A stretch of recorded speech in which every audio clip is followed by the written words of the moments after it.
He's obviously seen something. I mean, he's a porn star. She a porn star. Just let it go, I guess. Let it happen. Fuck it. It's what it is. Weird, bro. Not my bit.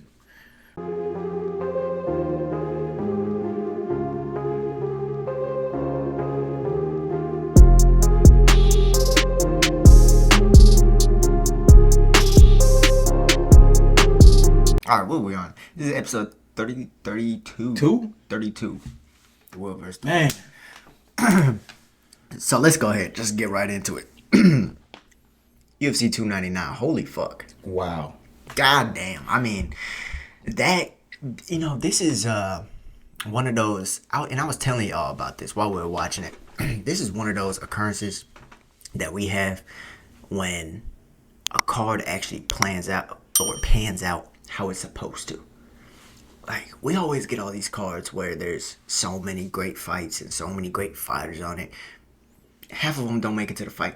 Yeah. Not only do half of them not make it to the fight, but then maybe they do make it to the fight, and then the fights suck, or they're whack. This UFC 299 was one of those cards that panned out. Man. That's what we can categorize it as. And we're going to get into breaking all these fights down or whatever, but I just wanted to give it that appreciation. And we learned a lot. I tell you that, somebody going to bed. We learned a lot about this goddamn this game we call mixed martial arts. It's because like last time I checked, Bellator fighters are Bellator fighters. Bellator fighters can't compete with UFC fighters. It's Bellator. Last time I checked, all the best fighters are in the UFC, and who has this person fought? They haven't fought nobody. Their style doesn't work because they're in Bellator. What the hell did we just see from Michael Venom Page? He brutally put hands on this young man. He brutally put dukes on this man. Now, Westerfield. We were both going for Kevin Holland. I like Michael Venom Page, but I was going for Kevin Holland. Nah, but what I told you before the fight, though, he's the same archetype as the Wonder Boy. What did Wonder Boy do to him? Made him look the same, probably worse. But he's not the same archetype as Wonder Boy. Karate. Same style. Yeah. We see what happens when he faced that style. But he's what? He fought point karate. Wonder Boy did kickboxing. Right? Yeah. So he did point karate and then transitioned straight to MMA. A lot of people didn't think that shit would work until he's dancing on people, cracking people's skulls. Yeah, whoa. And then doing the same shit in the UFC at 38 years old. Bro. Terrence, 38 years old. Peep game. Kevin Holland did, though, nothing but a right hand. He was so confused. He started fighting like he was outside. What could he throw? he started running after him, got to get mad. Bro, you want to fight? Bro, I've been fighting. Do you want to fight? I dropped you like 3 times. Oh, man, dog. And then his coaches gave up. His coaches gave up on him. His coaches told him the combination to throw. He just kept on the right hand. He said, I'm not this evening. Now, to be honest, there's a point in time where a fighter isn't there anymore. And I think... The second round, he was gone. Yeah, I think that happened to him. Yeah, shout out, bro. He shouldn't have grabbed that man's hand whenever he did the press conference. He should have did that shit. Did that fit into it? No, it did more than that. Brutally whooped that ass. Yeah, but what people don't realize, Michael Venom Page has been doing this for years. Or even if you do realize it, maybe you do. Man, let's say you watch Bellator fights, you watch other promotions other than the UFC. You're not just a casual. Say you're not just a casual and you've seen this guy perform, beat Douglas Lima and beat Paul Daly and the other fighters that he's beaten. I still don't think people would have saw this coming because I didn't. Michael Venom Page really proved that it's possible. It's just a fight. Like, we get so caught up in promotion. It's the UFC. Oh, it's WBC. Oh, it's this, it's that. Man, this is why I talk about the PFL so much. This is why I talk about one championship so much. Because at the end of the day, they're fighting. If Haggerty was in the UFC right now, he'd be dubbing everybody. If Jonathan Haggerty... If he was in the UFC right now, he'd be doing the same thing he's doing. Minus the fact that we haven't seen his ground game. We'll have to see him in MMA. True. We have to see him in MMA. But it just proves the fact that skill is skill. And I remember it was Benil Dariush that said this that really stuck with me. It's like, okay, he trains with all these people, but they're not him. Yeah. just because he trains with him doesn't mean that that's him now. You're right. Sure, he's going with all these people, but I'm going with people who push me every single day. You don't know who they are. Thanks. Skill is skill, regardless of the name, regardless of who it is or whatever. You're going against this style. It's this style. It doesn't matter who it is. Now, lights, camera, action, all that matters. Can you perform under the lights and things like that? Exactly. And we found out Michael Venom Page very well could. Can I say something though? Under the brightest lights. You're right. It was bright too. He said it. He said it. He said it got to him. He said it. He did that? Yeah, imagine when they get comfortable. Oh, now look, peep game. That's a scary He sight. kicked though, because nobody watching Bellator no. Let me just say it out loud. Cool. Nobody now watch peep game though. He kicked though. So now, because some divisions are mid, dog. Let's keep it a buck. People leaving, going higher. Some divisions are really mid right now. They gonna start trickling in them dudes from PFL and Bellator and one, and they gonna get to come and rocking people. And then that's when it's gonna change because the divisions. There's some divisions that suck. But that's not even the case. That's how it's always been. People don't realize that, and people only give them their credit whenever they get to the UFC. Because and it's just because the UFC was the first to do it, and we can all understand that. But shit, respect it before the times. Okay. Respect it beforehand. Like and this is coming from a guy who just loves martial arts, right? So, I just respect the skill when I see it. You right? Do you like shoes? I sure do. And I don't give a fuck about the brand name. Do you like shoes? Yep. Okay, when you go to the store, when you see the FUBU section and you see the Nike section, which one are you looking at first? To be honest, I don't go to the shoe store. No, don't answer the question. You're not going to the FUBU section. Nobody's looking at FUBUs. You know why? Because they're not as big as Nike. That's not true. That's true. No, that's true. But I'm saying that's not true. I really don't give a damn about the brand name. One, I don't really buy sneakers. I buy like dress shoes. I'm just giving an analogy. And I'm giving you my analogy. Yeah. PFL and Bellator are FUBU. FUBU, they're Fila, they're Converse.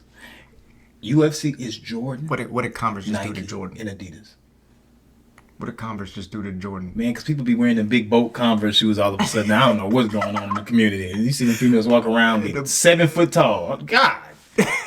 Got a whole hoof on the shoe. No, but that's besides the point. But look, bro, nobody's watching it. Look, Michael Venom Page dropped Kevin Holland and started 3 dancing. times. Slow motion. I mean, there. And then told him to get back up. And then was disappointed. And then after that was disappointed in his performance. Can you believe that? So I would fought him after it was over. So that's I would try to. That's the only time you're gonna hit him. You might as well just get off now because it's over now. He ain't moving. He might as well just get off. I'll get one right after the bell ring. I'm getting off, bro. You done beat me up this bad. You told me to get up. I can't even finish the fight. Like no, I'm finished. Nah. I'm gonna finish. That fight's done. When the bell ring on the 3rd round, I'm about to hit this dude so hard and hope he go to bed because he gonna beat me when he get back up. He could have finished Kevin. He didn't. He wanted to make it. No, he wanted the show. He wanted because now, bro, they talk about him fighting for a title. He made it a show. He made it a spectacle, just like the rest of UFC 299. They talk about him fighting Leon, bro, after one fight. And they should be. And before we continue on this conversation, the whole UFC 299 was a spectacle. When are they letting prelim fighters come out dancing? That's so. Last time I checked, Dana didn't even want that shit for main event fighters. Now, Michel Pereira coming out doing his little dance. I don't care for that stuff though. Look, walking out looking like Power Rangers. I don't got time. Dana said he don't, but then he comes out and does what he does, finishes him in the 1st round. But we all know who he is though. Let that man put on a show. No, if you a performer, perform. MVP did the same shit. He came out Undertaker. And he did it better than Izzy. Izzy's my favorite fighter of all time. Then he hit the beats on time too. Oh yeah, he was on one. He took his sweet time walking to that octagon. Bro, I'm like, hurt. Do you see the rep? You didn't see the oh, come on, bro. Like, come on, bro. Can we, bro? Like, we gotta fight, like. Bro, you didn't see it. We got stream time and come on, bro. TV deals. We gotta. All the kids got hyped though, cause Undertaker. We know Undertaker was a pivotal man in he actually history, and he pulled it off. He did what Izzy tried to do. Respect Izzy. Izzy still won the fight, whatever. But he did it. He did it, and then went out and destroyed Kevin Holland, whom you think it's over for him? No, I don't think it's over for him. I just, I think that was just a hard fight for anyone in the damn division. And who knows? And another reason why I'm saying appreciate the skill is because who knows if his next performance is like this. I don't think it was just because it was against Kevin Holland, but at the same time, he's 38 years old. Any of these performances could be your last best performance. Could be your last good performance. You never know. You never know. At 38 years old. You're not old at 30. 38, you're old. But, No. but Sports-wise, you're old. That's my point. Yeah, sports-wise, you are old. And but he hasn't had major injuries, though. Sport, you didn't see that stab wound on his stomach? Stab? What? You didn't see that? What was bro on? You fight like that, somebody gonna cut you and shoot you. Yeah, no. Because you outside, he punching you like that, getting away and hitting you, you're falling, and he get back up. Oh, yeah. Where is my weapon? I'm about to shoot this man. Neil Magny should have shot you again. Should have killed him. For that shit. I would have. So, all right. Let's back up, though. Let's back up. That was the middle of the card. I just had to, that's the first thing that came to my mind. But, all right, let's go ahead and we're going to brush through these prelims, and then we're going to get into what really matters and where the UFC goes from here on, because shit, there's a lot of shit that can happen, right? So, Joanne Wood, sorry, she retired with a win, split decision over Mariana Moroz. Yeah, that was the same one who fought Karine Silva. Yeah, close fight. She won. She's had a cool career. I thought maybe they'll give her some more mic time, but she wasn't really saying anything, too crazy. She tied. Yeah. So, but that's cool. That's cool. And then they posted some stuff on their Instagram. Shout out Joanne Wood. CJ Vergara out of Houston. He lost to Asu Almabayev. Man, Almabayev. Would have pronounced that, bro. Appreciate it. Hold on. But he butchered all that. That dude, I took notice of him after he fought Ode Osborne and submitted him. His wrestling and grappling is legit. To be honest, for CJ Vergara to not get finished being on the ground for that long against him, stiff. That's props to him. Yeah. That's props to him. Hard. But I thought that, this dude was going to find his entries for the takedowns. I thought that, he's a problem for that division. And there's more and more grapplers in these smaller weight classes now coming up. We're almost getting to the end of this striking era, so to speak. Oh, I hope not, bro. It's not that they can't strike, but it's that they can do everything very well.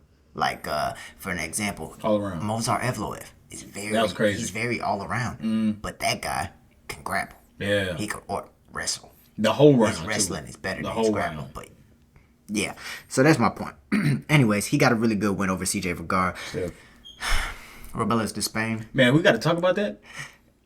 We don't got to talk about it, but we gonna talk about it. Kicked this man so hard he fell, got back up, going backwards, knocked him out. I ain't never personally seen nobody walking backwards and can sleep somebody. Anytime you were in range with Robelis Despaigne, he's trying to knock you out. He'll drop you. He's trying to knock you. And he's 6'7". He's heavyweight. 6'8", 6'7". He's a heavyweight. Yeah. 6'7", 6'8", 85-inch reach. He got 3 fights. He fight for a belt.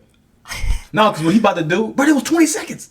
And this is why they compare him to Francis Ngannou, because hell no. It's like you can't take one from him. He's not Francis. He's not what Francis is right now, but Francis had 3 years of MMA training before he got to the UFC. Because of power. But this dude is not he'll kick you in your face. Francis' legs don't move. What are we talking about? Francis is a rock'em sock'em robot. And we're gonna get to Francis later. Sure? You know it hurt. Later. I texted you sent the emoji. I know you was good. Later. But Robelis Despaigne, I told you did say it. You said it. We done watched him in Fury. I seen him with my own eyes drop another giant. Another man who's 6'6", Miles Banks. Terrifying him a bit. This dude fought on my card. Bruh, Miles Banks is huge. He was running through people, knocking people out. He was being scouted by the UFC. This is like his 2nd or 3rd pro fight or something like that. And then it's 2 giants fighting in what I thought was the main event at Fury. And then he knocks him out in 6 seconds. Some seconds. See, look, that's scary, dog. He has an average fight time of like 7 or 8 seconds. He fight like he outside. Just with kicks. He's trying to hit you. No, he's not trying. He gonna hit you. I need to post the before and after of this fight, because the way I was trying to run through this prediction, I was trying to give Josh Parisian a chance. We both said it was gonna be quick though. We both said it was gonna be quick. I was trying to give Josh Parisian a chance. I was like, You know, I know he likes to mix it up, grapple. I looked at his record. He done got submitted by some people that was a little questionable. He done got knocked out by Dante Mays. And I was like, yeah, you know, Robelis gonna win. He gonna win. He gonna win. He gonna win. So shout out Robelis Despaigne. Follow him on IG, like he said. Facts. Follow, bro. He gonna knock you out if you don't. He deserves it. Yeah, he But gonna drop you if you don't. Michel Pereira, he came out to Man. doing backflips or whatever. No, this dude, when I saw him on the Backflips off prelims, scale. I'm like, this ain't no prelim guy. This is not a prelim guy. And the fact that he's doing everything he's doing at middleweight, keep in mind, 185. everything he was doing was at welterweight.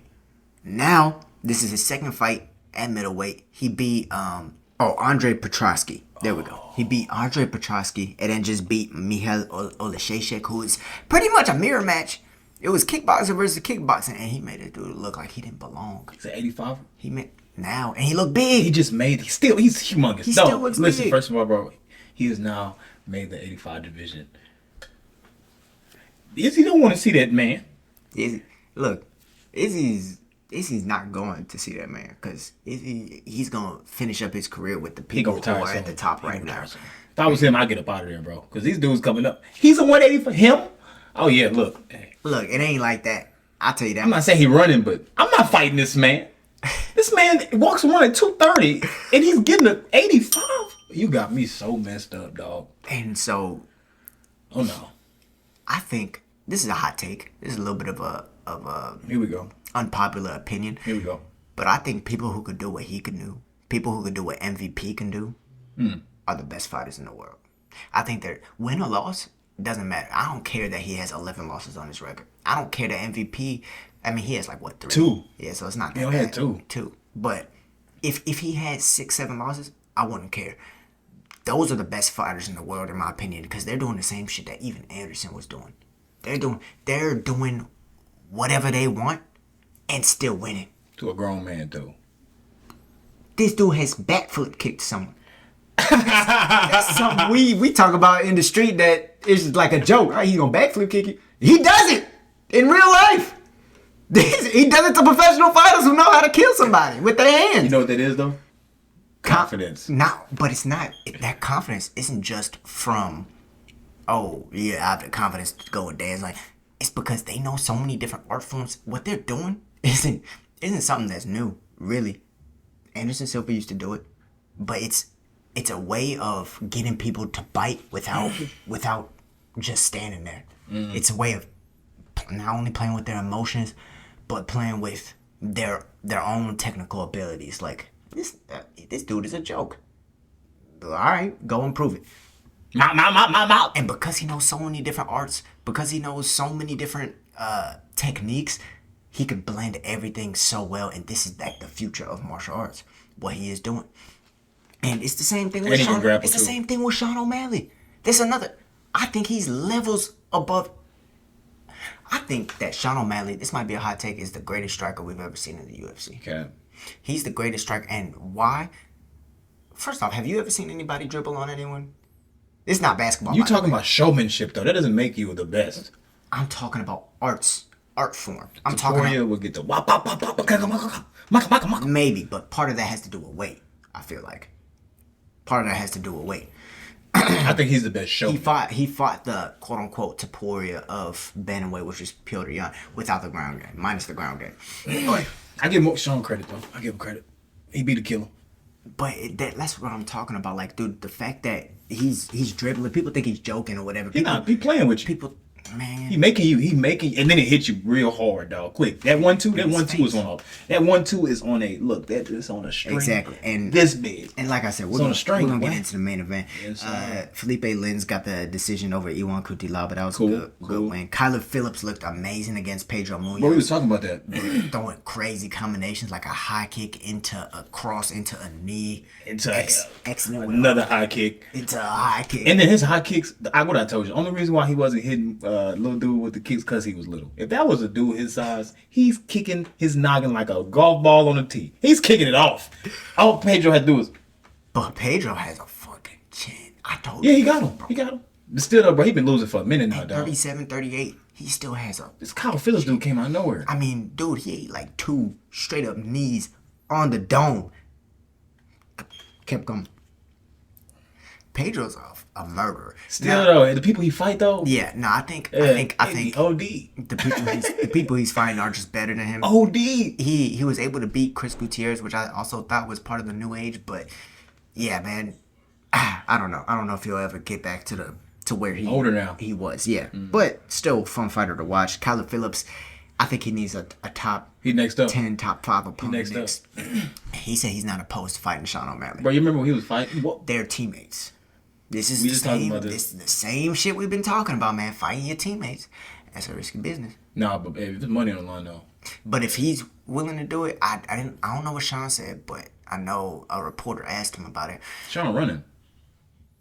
We know who he running from. He got other shit to do. But Marab is the number 1 contender. Let's fight Poirier. We gonna talk. Mateusz Gamrot had a dominating performance against RDA. Now at first RDA was getting him. He was getting in the beginning. He rocked him in the first first round. Rocking him. He didn't let that man find his shit. But then the wrestling took place. Got him down. Here we go. Fatigued him a little bit. RDA's 39 years old, and it's literally those pure wrestlers that have been able to get RDA. It's okay, you might be better than me striking. You might be better than me grappling. But can you defend these wrestling exchanges that I'm going to just do over and over and over again? Facts. Against Khabib, he kept getting up, but Khabib kept taking him down. Man, if you could draw out the clock like that against RDA and, an older RDA now, Mateusz Gamrot's scary. And, Khabib actually said that that's Islam Makhachev's hardest fight. Really? Yeah, he said that. I don't think that's true. I think Armin is probably a harder fight than Mateusz because I think Armin is. Really throw them down. I think Armin's better than Mateusz. But yeah, that just lets you know how high people are on Gamrot. Gamrot cool, bro. I like him. I like the way he fight, bro. Yeah, I like the way he fight, bro. He'll put a hole in your face on the bottom too. You strong. He punched me in the face like that. I'm gonna put a hole in your face, bro. And I think part of the reason why he's so strong is he's filling into this weight class. He used to be a 2-division champion KSW. Didn't I tell you featherweight and lightweight. Didn't I tell you that when we watched it? Yeah. Man, this damn dude is strong as hell. He just keeping him on the ground. What you really said was that's a strong white man. That's a strong white man. Hey, off them Dellos. I'm trying to tell you, off them Dellos. But yeah, Macy Barber got a win over Kaylin Chukagan, which is that's a really good win. Did you see the ref?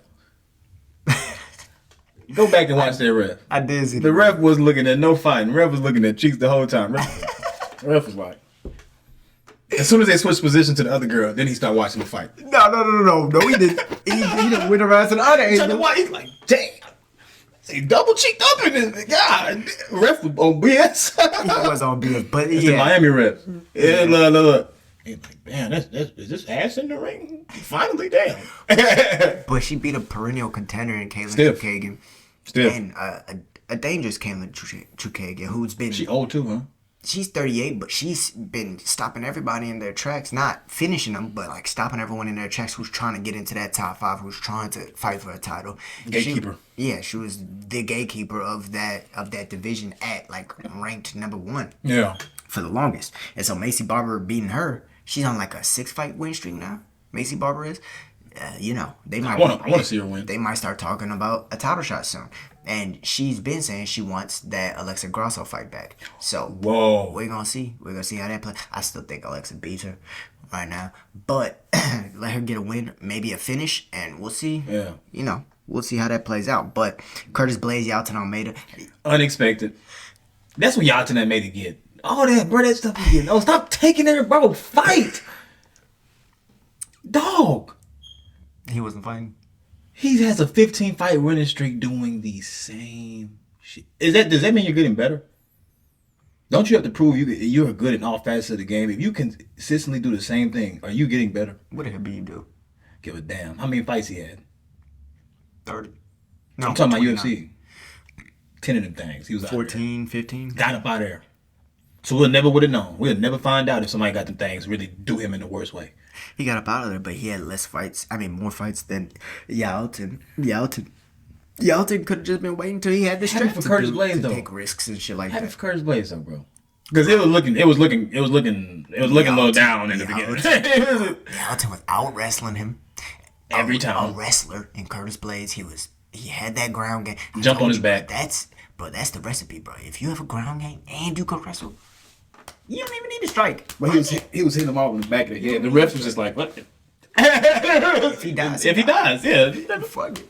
But but you just can't rest in those positions like how he was trying to do. He was trying to rest on that double leg. You can't do that. He didn't move when he was getting hit. I guess a big dude. Like, I think the first one probably put him out. Rocked him, and then he just sitting there. Yeah, he boom. He's gone. He's right like, there. what was that? Boom, boom, boom. You know how I feel get rocked? Like Donkey Kong. Like you there, but you're not. Like you can see, but your body like, you are no longer who you think you are. Just don't move. Just I want you to look with your eyes. Like it's like bro, it's like you I don't know, bro, like you looking through like underwater. Like you underwater, like your eyes looking, but your body, you not moving, brother. You might as well just relax, cause I'm taking control now. His body ended up relaxing, so in the worst way. He crumbled up too, like. But yeah, then Curtis Blaydes was saying Tom Aspinall got unfinished business, which That's they true. do. Which they do. I mean, bro, just give. I like that fight. Give him a title shot. This is gonna be the first time that an interim champion defends his belt, other than Israel Adesanya. This is gonna be the first. So it's gonna be the second time an interim champion defends his belt, but let him get pay-per-view points. He's pretty much the acting champion, I guess we could say, since John Jones is over there Eating donuts and kolaches. and training people and recovering and being fat. He's fat as shit. No, but he's running now. He's running. He heard the messages. Bro had a titty. I don't think he's running. Did you see his Saudi Arabia? He's been talking about him. I said, John Jones got titties now. What happened? Anyways. It's that cocaine. He stopped that cocaine. That's what it was. Yeah, he not swole. You need a line to get swole. Anyway. I hope you don't see this. Beat my ass. I don't want no smoke, bro. I don't even want no smoke. Don't fight me. I'll get a pistol. You don't fight me. Go ahead, bro. Go ahead, though. I'm not on none of that. Yeah, he talked to, he said he has unfinished business with Tom Aspinall. He was winning that fight. Let's hold up now. He was winning that fight against Tom. They fought before. Tom blew his knee out, whatever. Blew it up. But he was winning that fight in the boxing exchanges. That's scary. Now, they both wrestlers too, though, huh? Now, Tom has a black belt in jiu-jitsu. Yeah, so. Gilbert Burns has said that Tom Aspinall is the best grappler in the UFC. What? As a heavyweight, which is just scary to even think about.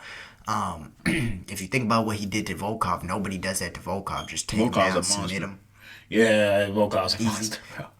And yeah, so Tom Aspinall is legit and he's a threat. But Blaydes was winning that fight up until that injury. Technically, he won because it was a TKO. They counted it as. And I think unfinished business is correct. I think he should get that fight. Give it to him. And he said, "Fuck Cyril Gane. I ain't fighting him. I tried to fight him. He didn't want to fight me. Bet we ain't fighting." Because after Cyril had that John Jones moment too, bro.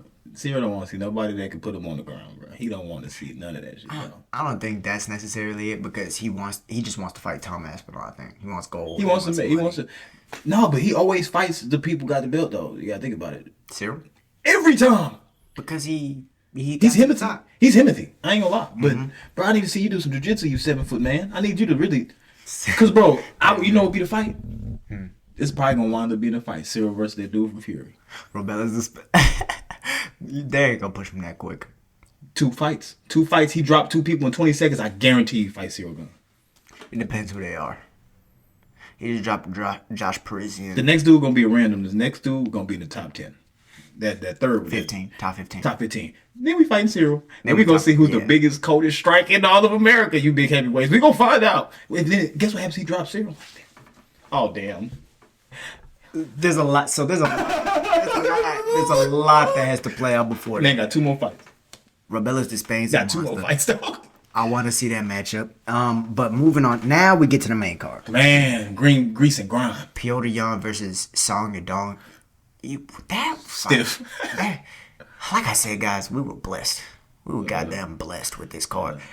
And Yan versus Song Yadong is one of those reasons why. Like, bro, we saw high-level mixed martial arts. We saw growth in Petr Yan. So I'm really proud of him. Everybody is. All of Miami was. To be honest, I'm so proud of him because how he's been getting beat like almost the same way in his last 3 fights. Other than, matter of fact, not Sean, but with Sterling and with Marab, he was losing in almost the same way. They were taking him down, or at least scaring him enough with the threat of the takedown to where they could outstrike him. And Song came out doing that exact game plan, touching Yan. Yan looked a little flustered at times, and I was like, man, here's where we get to see, is he gonna adjust? Is he better now? Is he gonna adjust? Yeah, is he better and now? you know what he started doing?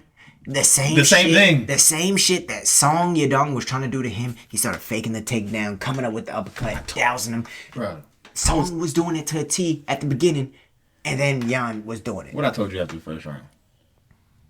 This dude throw an uppercut, this man's Song is going to bed. All you gotta do, dog. But he didn't go to bed, though. He hit him, though. He hit him. Under the whole Song chin. was tough.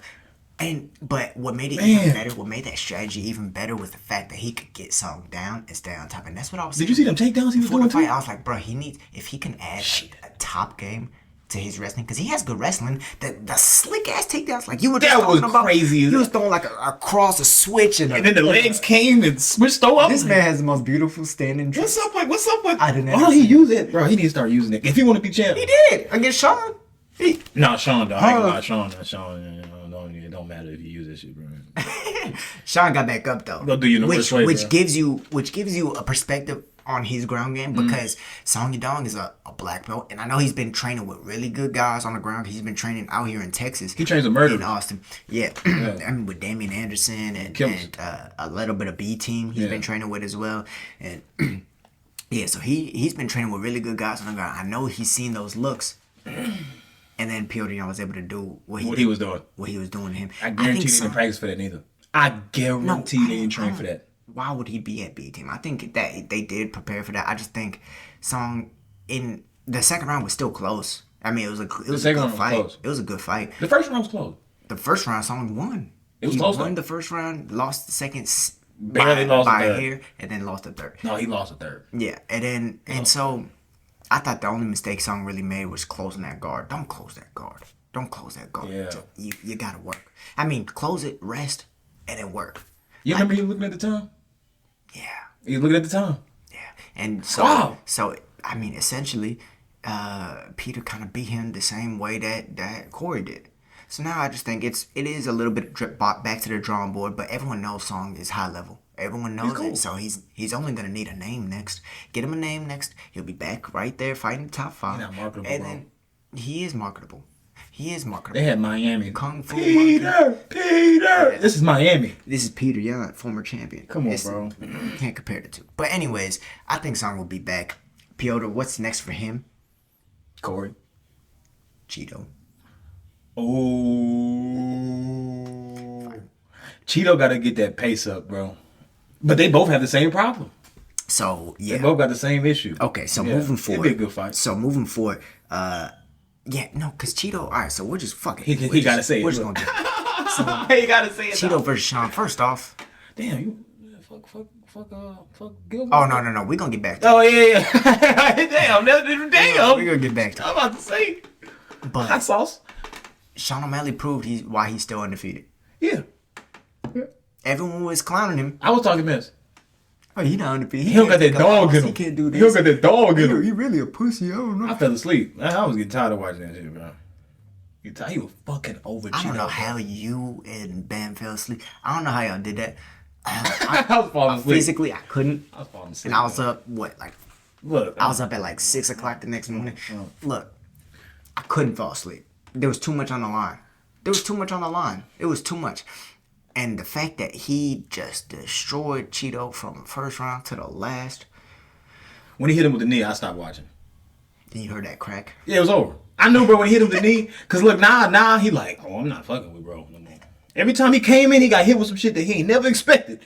Damn. Okay, I'm going to stay a distance. Rashawn does. See, you think he's a pussy because he's always the way he moves. He's picking up, he's faking. You think he's... But he hit your ass. Then you start really trying to come for it. He doesn't counter you with defense. He counters you with offense. That shit hurt, too. He'll throw a knee right up your gullet. The front kick. The cross, the front kick, the side kicks to the knee. They both do that, though. He throws a lot of dirty, nasty. Dirty ass, John Jones ass shit. and the fact that his defense is so good while he's doing that, that's why his the best striker I think I've seen in the UFC, and I'm just gonna give him his respect, and that's just what it is. We're gonna find out. MMA striker. I'm not saying pure kickboxing. MMA striking, I think he's the best we've seen. I mean, we've seen people use feints. Yeah. But have we ever seen people use the feints that he's using? Full capabilities of it? It's almost, if I could describe his style, which I want to break down, but it's almost like a glitchy style. Shout out Coach Tim. He looks like, shout out Tim Welch. Shout out Coach Tim. It looks like a glitch. Like a glitch in the Matrix. It makes you like people are moving in slow motion. He's twitching. He's iffing at you. He hit Chito with that knee, and then immediately he's right in his face. Huh? Chito paused. He paused. Sean angles out, hits him with something else. Bro, like, the shit he's doing, you can't see it. It's high level. You know why Poirier wins though? Because while he doing all that ifing, that motherfucker about to be in the pocket with this. He about to wait for you to throw. Wait for you to throw that. Okay, try to if you might. Look. Asbolt.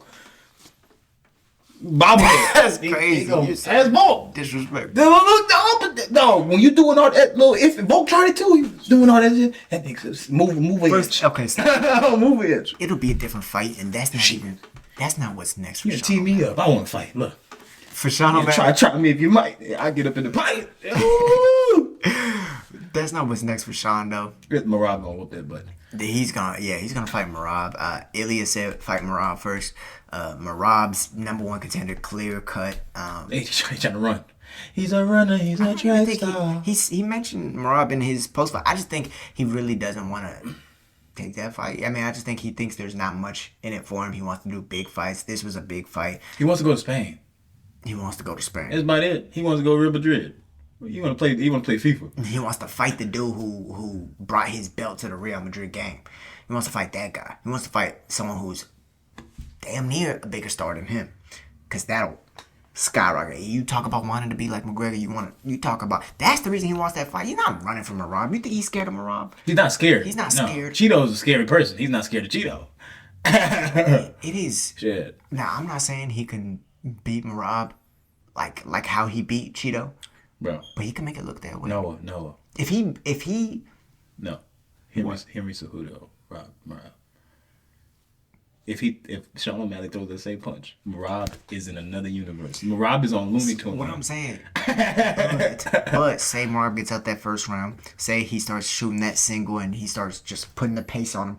Because Sean, he even mentioned it afterwards. He was like, I already knew I could do 5 rounds kickboxing. Because that was a kickboxing fight. It was. I already knew I could do 5 rounds kickboxing.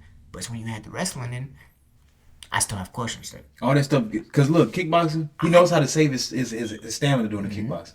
When that goddamn grappling, see how much glitch you see there. And it's see how much glitching you see. This is another reason why MMA fighters deserve so much more respect and more money, for sure, because they do need more money. The stamina for MMA is different than the stamina for grappling. You could go 20 minutes of grappling, that's cool. You can go 20 minutes of kickboxing, that's cool. You mix them together. You are a tired person. You need a swimmer tank. You're a tired person. You need a swimmer tank. You need Michael Phelps lungs. You need mask. 100-meter lungs. So yeah, yeah. So and I like how honest he is, bro, because he's honest about everything he says. You hate him or like him, think he's cocky, think he's confident, whatever. Everything he says, he's really telling you the truth and how he actually feels. I respected him more after this fight because I thought Chito was the boogeyman. You got no choice but to respect. At this point, no. When you do a man like that, dog. When you need someone in the head that hard, it changes their face. Bro, it's like when Craig beat up Debo. Hit him with the brick. Shout out to Chito Vera for being able to take it. Shout out to Chito Vera for even finishing the fight. A lot of people would have curled up. His mama was crying in the stand. Bro, a lot of people would have, because his face changed. A lot of people would have curled up after eating that knee. They would have just, like, from the pain, it broke his face. It 100% broke his face. He heard the crack. He felt the crack on his knee. He said, I disfigured this man. So, kept fighting. And he kept. Did you see his eyes? Bro, he was a whole different man after that fight. Literally. And the way, and even in the 5th round, trying to walk him down, trying to win. As a coach, that's what you want from your fighter. That's what you want. The heart to never give up. The heart to, if I say go get him, go get him. That's what you want, bro. Title on the line, he tried his best. He tried his best. It just wasn't enough. And sadly, in this game, when you lose big. He had a better chance. He had a better opportunity if he grappled. I don't think he wanted to grapple with Sean. I think Sean's a better grappler than him. Brown belt, black belt, shit don't He's matter. better overall than. He's a better fighter than him. I think so, He's a bro. better fighter. I think people are still. I think Sean. Everyone respects his striking, but it's still underrated. Who? Sean. Hell no. Not when he throw that front kick, your belly button start bleeding. It's still And then he underrated. hit you with that knee in How your good do face. you think Sean O'Malley's striking is? Let's rank him. How good? Top. Good enough to fight the Poirier, and that's the best one in the league. Okay. All right. Hold that thought. Jack Della Maddelena versus Gilbert Burns. Oh my god. Now you thought Gilbert was winning the first 2 rounds. Hell yeah, he thought was it was the first 2 rounds. I thought it was split. I thought it was like 1-1, or at least they were close, both of them. No, you was doing that because of parlay. No, I was doing that because he was doing that. Hey, don't get it twisted. He was doing that because of parlay. He wants to bread. nah. But I thought he was landing more damage as well, and I thought it was a good fight. But Did you see Jack when he got up in that third round? that was a late stoppage. No, I'm talking about That was a late stoppage. he killed. Bro, when he need him and Gilbert, like he was trying to get those legs working, but they just couldn't catch him. He fell. Right there, you could stop it. Stop it. Then he threw like 20 elbows. Oh, but Gilbert recovered though. He recovered if you peep. Kinda. Towards the end, he kind of got back to Gilbert. Oh, I'm here. Because his body was like once your body turns off, and then the damage isn't stopping, at some point it turns He's back gonna on. turn back on. Wake up, gangster. Yeah. He's killing you. he's murdering And you. it's not even funny because Bro, it's dangerous. When Jack got up, do you remember what I said? He had 2 minutes left. I said, Noah, if this man get up, he gonna beat his ass. When he got up, it looked like you fighting your little brother and your little brother got hit off and he punched you in the head. And then you look at him and he start backing up like you finna whoop his ass. As soon as he got up, I knew he was about to And beat sadly, his because I like Gilbert Burns, and He about to beat his ass. but I just thought, man, if Jack Della defends 3 or 4 takedowns, solid takedowns, like where Gilbert's really trying, and he could put that jab together, the body work together, which he was doing, I don't think it's gonna be a good night for him. And JDM, he just, bro, he's one of those people, bro. He's one of these young guys who gets better every time. He's not only getting better every time, but he's proven himself every time. Like, people were down on him after that last one with the Fury guy. What was his name? Hafez, Basil Hafez. He nice. Who took it on short notice, gave him a very tough fight, and then he pushed through that. That made him better. That made him better, and it motivated him because people were down on him after that. Then he beat Kevin Holland. Close fight, but he got through it. When people are getting through these close fights on their runs to the title, that makes him more dangerous. Experience. It makes him way more dangerous than people just knocking people out because he's getting better. You don't feel satisfied. You don't feel like, oh, I was just way better than that guy. Yeah. It forces you to have that Get better. mindset to get better. And I think that's what JDM's doing because his that ground knee. game looked good too. The way he was able to. Bro, not many people get up from Gilbert Burns. No. Not many people get up from Gilbert Burns. He did. That gives. And then when he got up, it's like him and Gilbert knew what was gonna happen. Like his face when he got off. Like when he got off the. It's very him odd. and him knew what was finna happen. If I get up in the next 2 minutes, my friend, I'm finna bust your ass. I've never seen a man look at another man knew that like what's finna happen. Yeah, awesome. Yeah, Gilbert. Damn. Shoot, Gilbert boom. was backing up, bro. He backed up. He's like, he gonna whoop my ass, and he shot and died. He shot and died right there, dog. But he knew he was gonna shoot God. because him and Gilbert know if this man stands up, I'm gonna get my ass whooped. That's why he shot. He saw what happened. His teeth was on the ground. Yeah. And now since we talked about every other fight, now we got to get to Hot sauce. Hot sauce. I told you. Tell the people what I told you Dustin Poirier. after the first round. Just I want you to tell people. Tell them what you told me after I said it. I want to put this on. I want to put this on record. To be honest, I don't know. I know that you said this man's about to get knocked out. Yeah, you said that, and he gassed. Or I don't punching with I his don't chin think in the air? I don't think he did gas, to be honest. And I thought he did have a lot of gas left in the tank, even though he was going so hard and pushing that pace. Dustin was also feeling it, but I thought he could have kept it going. I just think that's kind of how he strikes, and I was like, man, He about to go to bed. why is he striking with him? If you fight Dustin Poirier and you don't have one hand next to the side of your head, he about to sleep you. I'll put this on everything. Dog, when he punched him with the hook, he turned the other way. He put all his ass. Oh, fuck. Dog, this dude. This dude crumbled over. I told. Dog, as soon as he got off the cage and started swinging like this, he was going I was dead. so happy for Dustin because even though I was like, Shout out Dustin. Shout out Hot Sauce. Shout out Hot Sauce. this was a risky fight. Why? You thought that pace was gonna work? How many people has he fought that do that? Bro, fuck all that. This man had 5 finishes in a row, 5-fight win streak. Didn't really have that much of a name, just through exciting fights. And he fought Dustin Poirier, the same man who beat Conor McGregor twice. Out of 3 times. Do you know how big your name is after that? That's already big. That's hot sauce. That's what I'm saying. Dustin Poirier is a star. Where we're now. He's a huge star. And he's going to be fighting Benoit Saint Denis. A scary individual. He really a guy him. part of the French Special National Task Force, whatever. Yeah, okay. There's no guns involved in this one. There wasn't. Except for these things. You saw what happened. Fuck! Then he finished them. But that's not even just how it happened. Benoit was winning. See ya. And then... Be careful, bro. Benoit was winning that first round. He was taking him down. He was doing what he was doing. Dustin was hopping on guillotines for whatever reason. I don't know why he kept hopping on them damn guillotines, but he did. He's trying to prove something. I'm not just a fighter, bro. I can do jiu-jitsu. I've been working so hard to get this black belt. Nobody sees it. I don't just squabble. I can choke him. Every time he had an opportunity, he was trying to do. Went back to he hopped on 2 guillotines. Went back to the corner. Coach said, "Stop hopping on guillotines." I got you, coach. Say that.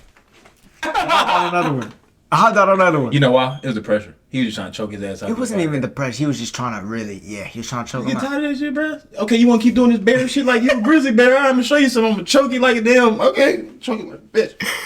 And then he got up and said, bro, I'm about to go back to this bread and butter. I'm going to hit your ass like Conor did me dirty back in the day. And I'm so glad. And you know what's crazy? Something very, like, I guess ironic, or maybe you could say. Yeah. He finished him at, 232 in the round. Yeah. At the time, 232. That's also the same time he finished Conor McGregor with the same hand. Hot sauce. That hand is legendary. That's the gym they talking about. That diamond. That's what the diamond at. That's what they talking about. That's the diamond. That motherfucker touched you, dog. You about to. He touched him twice. Yeah. Every time he touched that chin, he took a knee. Every single time. So now let's talk about what's next for this, because this card has so many high-profile fights that we gotta know what's next. We gotta know, what's happening next. But yeah, as far as where these, people go next from this fight, as far as Sean, we already talked about him fighting Merab. He has Merab next. As far as Chito, Peter Yan seems like a real good fight. Have they fought before? No. And that's why it's so exciting. Chito wanted to fight him, but they never ended up making that happen. I'm gonna take Chito ass down. He just discovered his new superpower. Why not? He's about to abuse it. And I also think Chito lacks a little bit in the boxing range. He likes the kicks, he likes elbows, he likes knees. Very close and very far, he's good. But the boxing range is a little bit of a problem. Yeah. So I think probably would win that fight. But I mean, Chito versus him, or Chito rematch with Song Yadong. He wants to get that one back. Those are both banger fights. Bantamweight division is just crazy. But yeah, as far as the co-main, where does Dustin go? Figueiredo's in. Yeah, he's fighting Garbrandt on 300. I don't care what you say, dog. That is a motherfucker. That little motherfucker will beat your ass, dog. Really bad. And don't speak no English. You don't know what he's saying while he's doing it. He laughing and shit. Dayus to Geha. You know what that means? What the hell? God of War. I played the game. I know what he did. He used to swim in the sea of monsters. I know what that man did. I know who he is. You gotta tell me. But Dustin Poirier, title. You think so? Title shot. This motherfucker's a killer. So there can't just be 3 people lined up for the title. That's one thing we gotta get situated, because it's 55. Yeah. That's what I'm saying. Islam's already fighting the winner of Armin and Charles. He's already fighting the winner of Armin and Charles. Justin Gaethje's lined up after knocking out Dustin. It's gonna be a rematch. It's gonna be a rematch. Charles and Dustin. That's not happening. Settle the score. Let me tell you what's happening. Okay. Look, Islam losing. Look, Charles and Armin are fighting for the number 1 contention. That's what's happening. I'm just gonna give you Okay. Charles. Dustin just got a good win, and Islam said, if the UFC wants it, I'll fight you. So that could put him in the title, but then Gaethje just knocked him out. Damn it! So you had to. Which is why I'm trying to remind you. So there's Rematch? Gaethje already fought bro like 17 times, dog. So that's over. No, I'm not. That's what I'm saying. I don't think they're gonna rematch. I think that Dustin's just gonna have to fight someone else. Hell no. That's how you not gonna fight for the title. He fought number 12. Dog, hell no. He fought number 12. Look, man. That's just the reality. I'll take a minute. Fuck y'all. He will take a minute. I done beat this spy up, and now you want me to fight? No, hell no. I done beat this man. You got me so mixed up, dog. I think he will take a minute, but I think that he's gonna have to fight someone else. Unfortunately, that's just how 155 works. You got me fucked up. I'm gonna wait, watch, see who. He's 35. Oh, he's 35. Yeah. Oh, he got time. Yeah, and so yeah, I think that's just how it's gonna work. But shit, no. Yeah, I don't know who he fights next. Better give me some bread. I fight this. What do y'all think? Do y'all think he fights Islam? Do y'all think he fights Gaethje next? I don't know. Hell no. I don't know. I want to see him Charles again. I want to see him in Charles again, dog. I want to see him in Charles again, dog. That'd be crazy. Charles. Charles is a motherfucker too, though. Maybe even him and Gamrot. Might even see him and Gamrot. That's a dangerous fight, but he just took a dangerous fight. So all there is at 50 is at 55. Is all there is dangerous. 55 fights. and 70 is screwed. Like 70 is for sure screwed, and 55 we don't know. 70 is not as much screwed. Bantamweight is screwed. Figueiredo in that fucking dog. I don't give a damn what you talking about. He gonna come fuck open. Cody Garbrandt, try that little basketball shit if you might. That motherfucker. Cody Garbrandt doesn't even do that. You don't remember he did that shit and punched that dude in the head? Try that shit if you might. He does do that like robot shit. That shit live. That's what it was. He hit that though. He hit that though. Yeah, MVP. I think he needs to fight Stephen Thompson. We gotta see that fight. Nobody wants that shit. Nobody wants that shit. You just want to watch it just because of the specific fact that they're both the best at what they do, which is the karate shit. But you know what it's gonna be? It's gonna be a whole bunch of jumping around, and motherfucker throw the hardest right hand you've ever seen. And then there's gonna be 2 Rams. They gonna back up. They gonna do the same shit again. Throw the hardest, and then Steven, he switch. He gonna go back. Maybe I can hit him with the left hand because he sees it. Fuck. 2 Rams. They gonna come back every time. But it'll give him that title of the best striker. I'm the best karate in this motherfucker. Me, him. Exactly. So I think that's a high profile fight. But I think they're already talking about, like you said, him fighting Leon for the title. So Leon, I know Leon. Like, damn, bro. No, did they hate Muslim bro?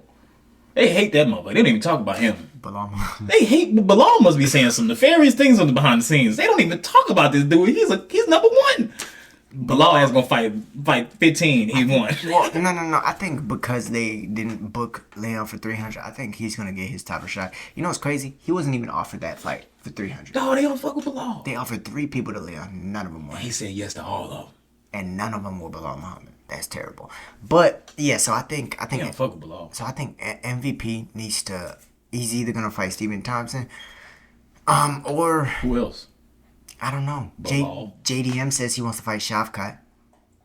So that's booked up. Stop saying Bilal, man. Stop saying Bilal. Bilal's fighting Leon. You sure? Yeah, he's not fighting MVP. Are you sure? I'm positive he's not fighting MVP. I'll bet you my whole goddamn next check. Dana look at Bilal like he look at Henry. He don't fuck with it. He don't fuck with Bilal, though. He don't fuck with Bilal. That's fine, but you don't give him MVP if you don't fuck with him anyways. True. So anyways, that's... Stop saying Bilal. Nigga pissing me off. God damn. Bilal needs a title shot. We all know this, alright? You sure? He needs a title shot. Anyways. He beat up Wonder Boy, didn't he? Yes. That's my point. Yeah, okay. I'll give him that.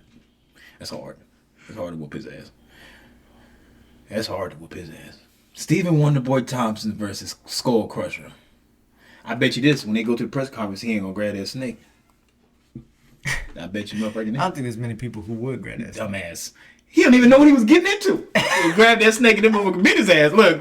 Hey, look, play with snakes if you want to. You saw what happened? He said, look. Get your ass back up. So, seeing how this played out, you think 300 gonna play out better? Or worse? I mean, it's hard to play out better. Did you not see the prelims of 300? It's hard to play out better than that, though, dude. The card damn near was perfect. There was a lot. It was almost Look at the prelims for 300. Talk to me. Nice. I'll name Talk to me nice, dog. I'll name the prelims for you right now. UFC 300. Aljamain Sterling saw the prelims with his fat ass.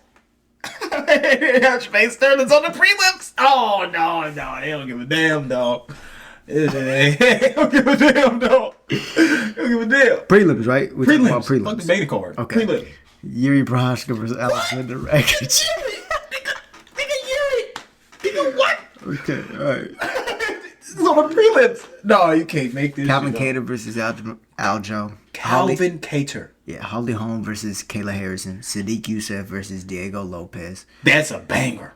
They just added Jalen Turner and Renato Moicano. That's on the, what's it called? That's on the prelims? That's on early prelims. Bro, you tripping. You got me so messed up talking about some maybe not be that. Bro, early prelims. The first fight of the night is Davis Figueiredo versus Cody Garbrandt. Yeah, okay. I think on paper 300 is a better card, but will it pan out the way this shit?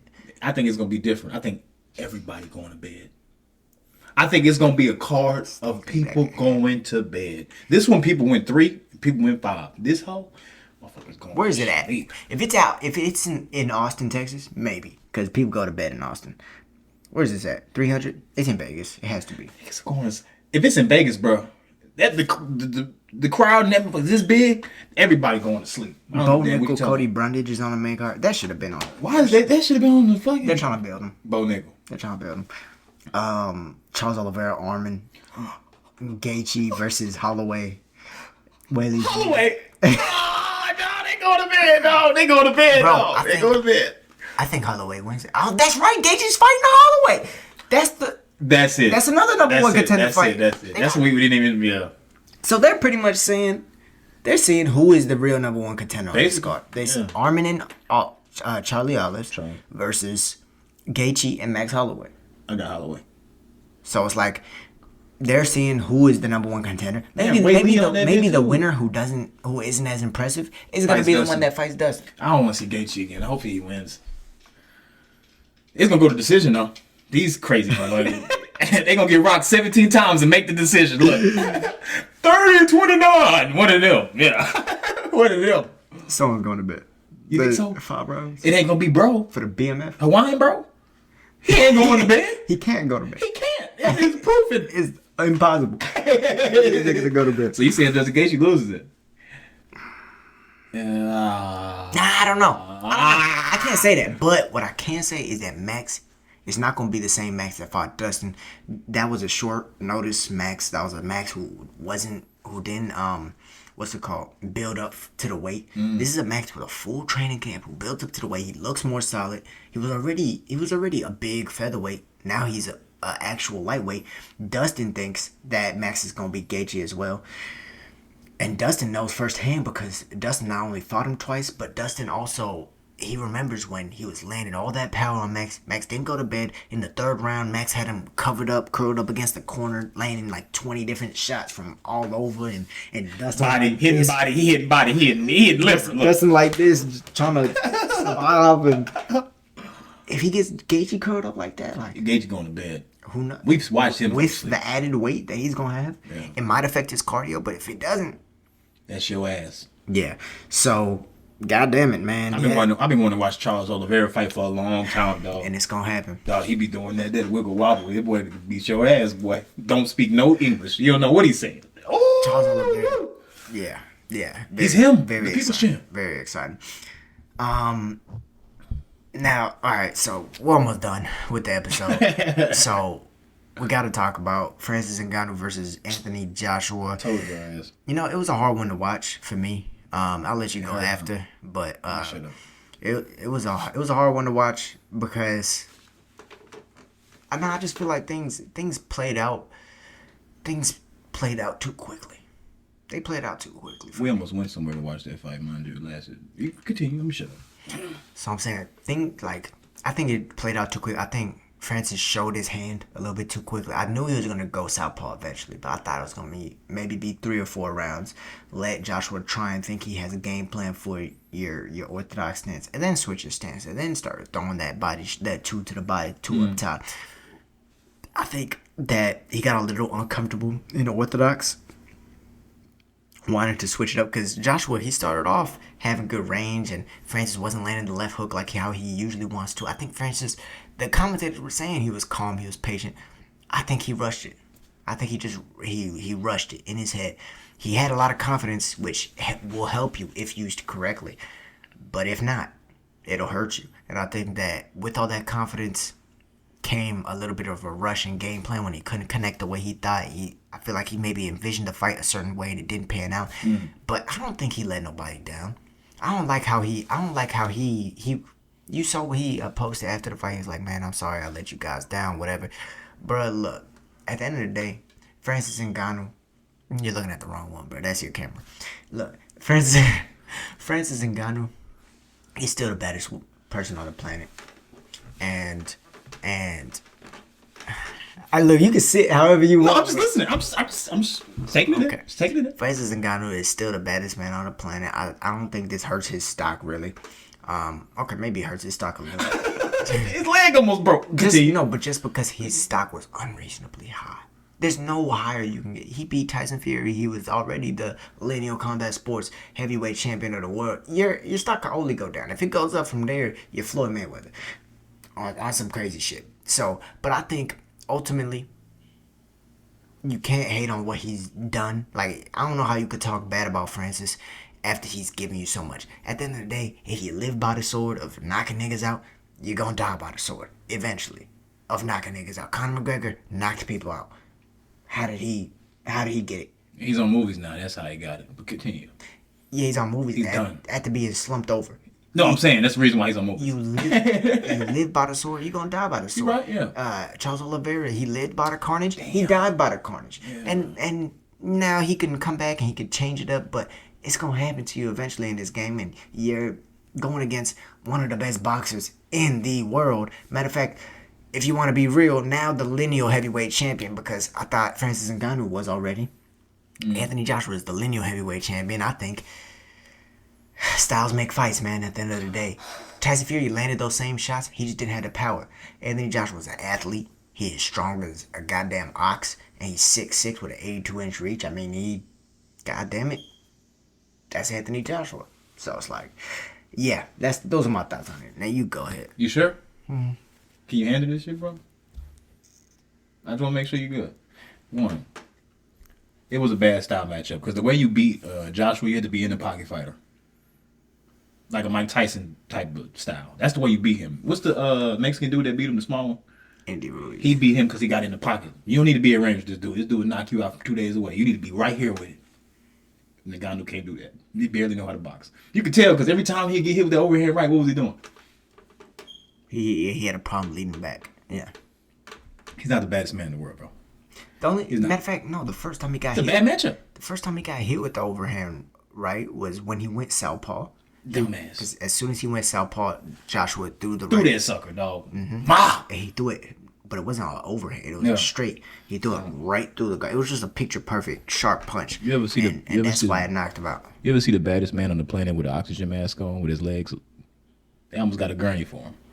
Muhammad Ali was the baddest man on the planet. Mike Tyson was the baddest man on the planet at one point. They all ended up the same way. Shit. Hey, man, but you know what? Fuck baddest man on the planet. That motherfucker, look at that goddamn account. That motherfucker said 20 million. I get knocked out tomorrow. I get knocked out again tomorrow for that guy. He's not fighting MMA no more. Every time them checks hit the bank. 20 million was just the start. To lose. No, that was the base. To lose. In 20 seconds. No, he lost in 3 minutes and got 20 million. That man would never put on no gloves. He didn't lose. First off, he didn't lose in 3 minutes. It went like 2 rounds. 6 minutes.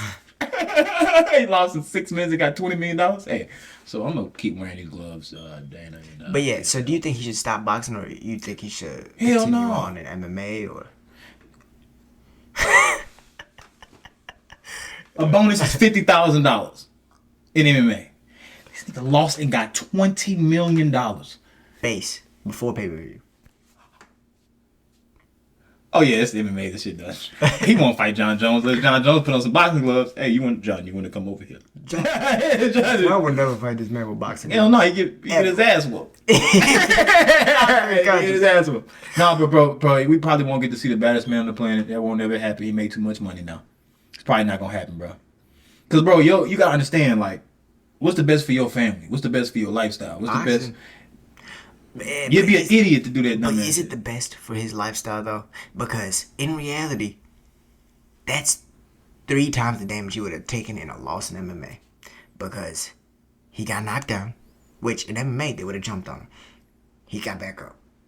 He got knocked down a little bit worse. In MMA, they would have jumped on him again. He got back up.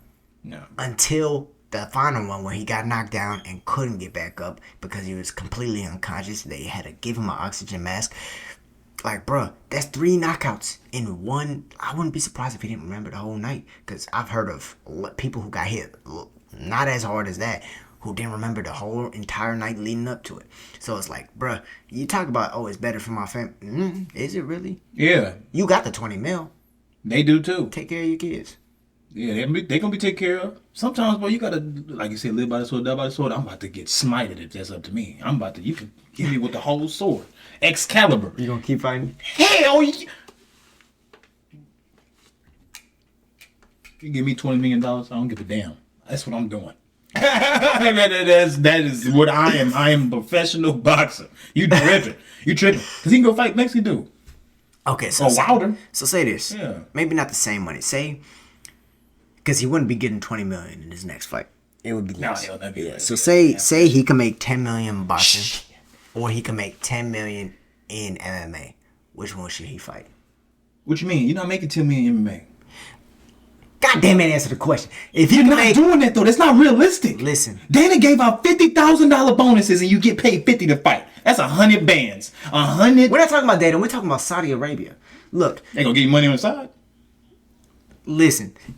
Answer the question. If Francis Ngannou can make $10 million in boxing, or he can make $10 million in MMA, which one should he do? Boxing. Yeah. Pay-per-views, because nobody's watching the PFL. Nobody. I don't care how much you say they don't watch that shit. They'll watch it. Nobody's watching the PFL. Francis Ngannou.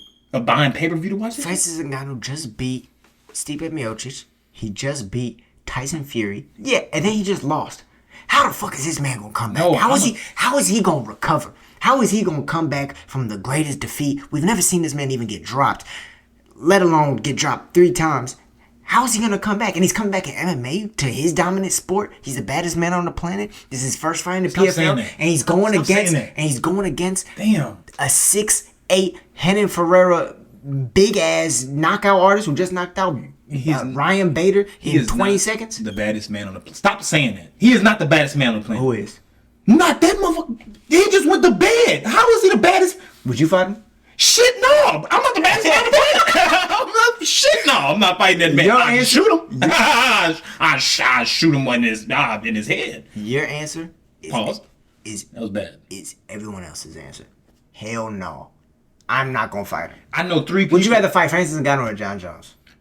Neither of them niggas. Would you rather fight Francis Ngannou or John Jones? Francis. Would John Jones and Francis Ngannou stand next to each other? Would they stood? Fighting Francis. Would they stood next to each other? Francis. You trying to prove a point right now? I'm not proving a point, but you keep saying he's the baddest man. That is in your heart because you favor him as a fighter. I'm talking from the casual fan. A casual fan watch this man with an oxygen tank on. He is no longer the baddest man on the planet. Because I know 3 people that can whoop his ass. I know 3 people right now beat his ass. I know one that just did it. In boxing. I don't give a damn. They had no gloves on, nothing. He'll beat his ass. I think Don can whoop his ass. Don got knocked out. Got dominated by him. Still think Don can whoop his ass. 5 rounds. Hold on. For 5 rounds. When he had 2 torn knees. Bro, stop saying you're the baddest man on the planet, bro. Stop saying that shit. Stop saying that shit, bro. Baddest man on the planet don't get knocked out like that. In 2 rounds? Okay, maybe if he lasted the whole fight, then yeah, he the baddest man on the planet, bro. He him, bro. He did that shit. So like I said, who is the baddest man on the planet if it's not him? Shit, it ain't him. If it's not him. Shit, Joshua. Fuck are you talking about? Punched on that motherfucker. John Jones will beat him up in MMA. John Jones will beat him up with little gloves on, bro. I'll put this on everything I love, bro. John Jones whoops his ass. Who, Anthony Joshua? No, I'm talking about Ngannou. If they ever get in the ring, John Jones whoops his ass. So you say John. So is Anthony Joshua or John Jones the baddest man on the planet? You ain't even answering the question. John Jones. Never lost. John Jones never fought Francis. Never lost. He's never fought Francis. I watched him get dropped. He did lose. Dude. If you want to be real. Why he lose, though? Say why he lost. Because he brutally murdered a man in the ring. That's why he lost. Dominic Reyes, too. Shit, no. He got outboxed by Dominic Reyes. What do you think would happen if he fought Joshua? Shut the fuck up. Dog, stop saying he's the baddest man on the planet, Look. bro. He not, bro. Dog, I hate this shit, bro. Nigga, I'm cutting half this shit out, yo.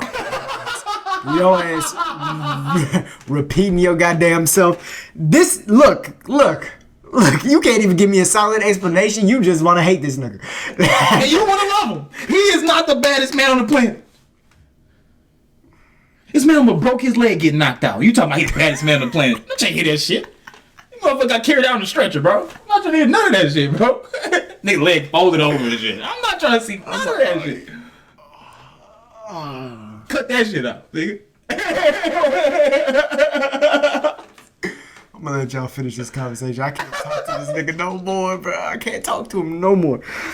No, because you're looking at it from a different perspective. I go for all the casuals. You know, some of the casuals, I don't even know who Stipe is. That's crazy. Dead ass. Dead ass. I can attest to that shit. I believe you. No, for real, because I'm in that category. That's bro. why I say I believe you. So when you say shit like Stipe and shit like that, motherfuckers like, who the fuck is Stipe? You see what I'm saying? When you talk about casual fans, they know. I don't give a damn. See, the thing is, casual fans aren't gonna tell me who the baddest man. They the ones paying for the pay-per-view, though. Pay for it. They ain't gonna tell me who the baddest man. They ain't the ones making the power rankings.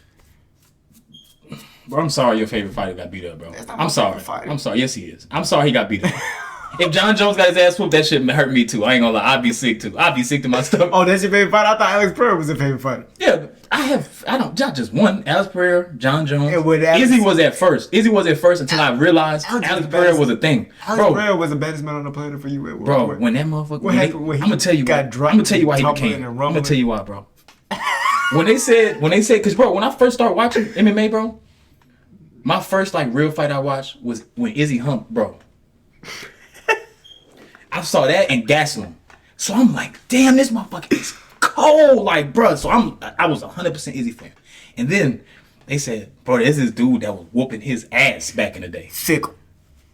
No. You just like the rest of them. You're a fickle fan. And everybody just got to see it. Look. There's this dude back in the day used to bust his ass. I'm like, damn, who's bro? Because he's the coldest dude I've ever seen. That motherfucker Poton came in and started throwing that left hand like he was Thanos. I said, yep. Hey, look. Hey, bro. Look, Izzy, look. Y'all, he upset, bro. Look at him. He hurt, bro. Hey. Ngannou, you're not the baddest man, bro, but respect the $20 million. I hope your family eats consistently. I hope they make a grill after you, bro. But you fight John Jones. So before this fight, was he the baddest man on the planet? No. You keep saying that shit. I don't think he the baddest. I think John Jones is a more horrible person than Francis Ngannou. And I will stick to that shit. And that's why he's the baddest man on the planet. Yes. Because he hasn't lost. Because he's a horrible person. He's a fucking horrible, grimy ass. He Slap did. his wife, do a line of coke, get chased by the police, and go kill a man in the ring. I love it. The American dream. I'm standing on that shit. Giant Jones took 3 years off to get fat. Now we gonna finish off with a quote from his daily story. We gonna finish off with a quote, bro. Look, I ain't gonna lie, bro. John Jones took 3 years. 3 years off to get fat. that's your favorite fighter right there. Bro, that's God damn it. the American dream. Hold up. Oh shit, dog. That's Oh fuck, I can't even. That shit made my stomach hurt, bro. Hold on. Oh man. Oh man. Oh goddamn. Oh, that shit's hilarious, Bro, I'm so glad we don't go live, bro. Could you imagine? We would get so much trouble, dog. Nigga, we gonna go live eventually, so That's you better watch scary. your goddamn mouth. I can't, though. And stop I goddamn can't. interrupting me. Alright. And the quote says, Go ahead, bro. find yourself a Cato. We remove most sins if we have a witness standing by as we're about to go wrong. The soul should have someone it can respect, by whose example it can make its inner sanctum more inviolable. Happy is the person who can improve others, not only when present, but even when in their thoughts. And that's what Seneca said. Cato the Younger, a Roman politician, is best known for his self-discipline and his heroic defense of the Republic against Julius Caesar. Appears constantly throughout Stoic literature, which is interesting because he didn't write anything down. He taught no classes. He gave no interviews, and his bold and brave example is what made him such a commonly cited and quoted philosopher. Seneca tells us that we should have our own Cato, a great and noble person we can allow into our minds and use it to guide our actions, even when they're not physically present. The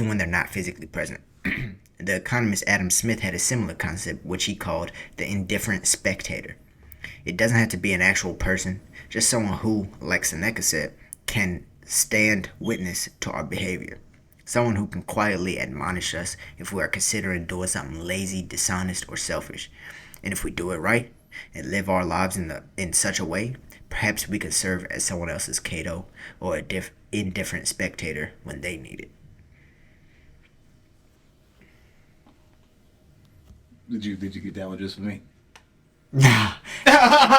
Did you get that one? That was today's quote. Oh damn, that's sick. I'm just so happy to be sick. Huh? God damn it. Yeah, bro, I'm starting to listen more, bro. Me getting from that quote, I'm starting to understand things from my peers more, bro. Cause I'm not gonna say I'm right about everything, cause I don't know everything, bro. I haven't learned the entire universe, bro, or whatever. So I'm starting to listen more, like especially people that don't move like me. I take criticism, cause I'm a wild ass motherfucker, dog, and I stand on anything, bro. 10 toes, don't give a fuck what I say. I'm gonna stand on that shit. Sometimes, bro, it's good to learn from others because it helped me. What I told you, a smart person learns from everything around them, an intelligent one learns from people around them. Or what I messed that up, but you know the situation. Someone else's experiences. Yeah, that's what I'm saying. So y'all been definitely giving me some good knowledge, bro. I've been taking knowledge from you because at first I was hard headed. I didn't want to listen to your ass, man. Still don't. Yeah, still don't. But I've been taking some things, bro. This shit been helping me. So that's what I got from that quote. Nah, but yeah, and a lot of times I feel like that inner voice or whatever. For a lot of people, it's themselves, but for a lot other people who maybe don't have that voice or whatever, or that voice has been doing them harm so many times, it might be their parents' voice. It might be their friend's voice, but they just, for some reason, just tune it out and decide to do the thing that they're emotionally invested in, right? And it does, and it takes heart, it takes willpower to not give into that voice. But at the same time, that's where your quote actually that you just said can come in.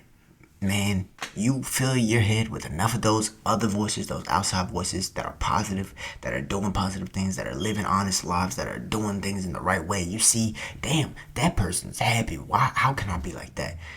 How can I really enjoy myself on this planet, this experience that God gave us, or if you don't believe in God, that just this miracle that happened in this world?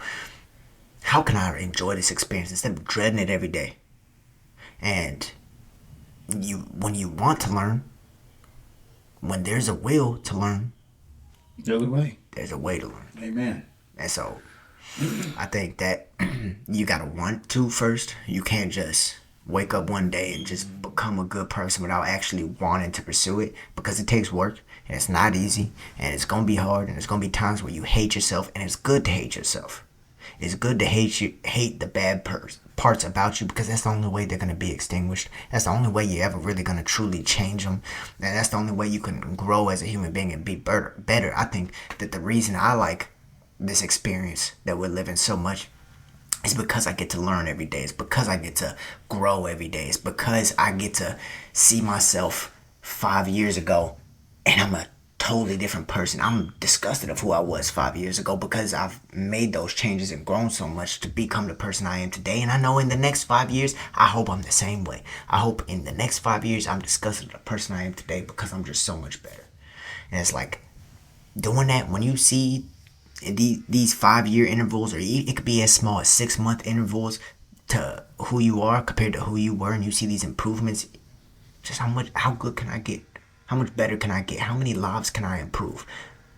And it's like, when you can, and then like they said in that quote, when you can improve people's lives, not just while you're present, but when you live in their thoughts,